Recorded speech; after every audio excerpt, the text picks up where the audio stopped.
For 80 years, the first federal public housing projects for African Americans stood here.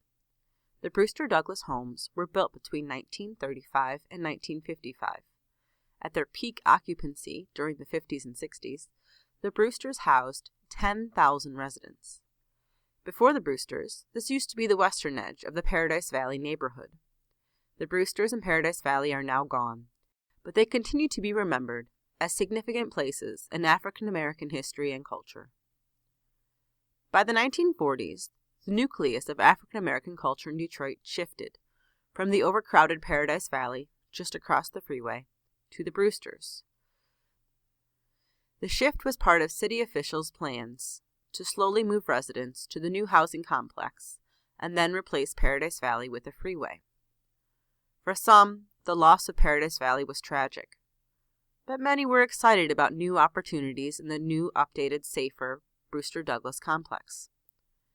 By the mid-50s, rows of townhomes stood to the west of the 6 14-story towers that were arranged in a circle around a fresh lawn. One former resident recalls being the envy of her neighbors because she lived in the elite complex. Others remembered the homes fondly as a vibrant community of musical talent that produced stars like the Supremes and Smokey Robinson.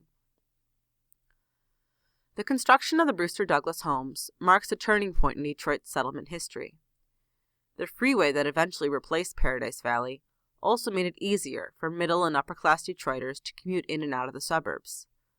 By the late 60s, residents from the Brewsters also started to move into other parts of Detroit, leaving vacancies in the projects that crime and blight soon filled. The quality of life in the Brewsters declined into the 80s and 90s, when management stopped maintaining the buildings and their security. The Brewster Douglas homes were closed in 2008 and demolished in 2014. If you look around, you may see a few traces of foundations or other building materials.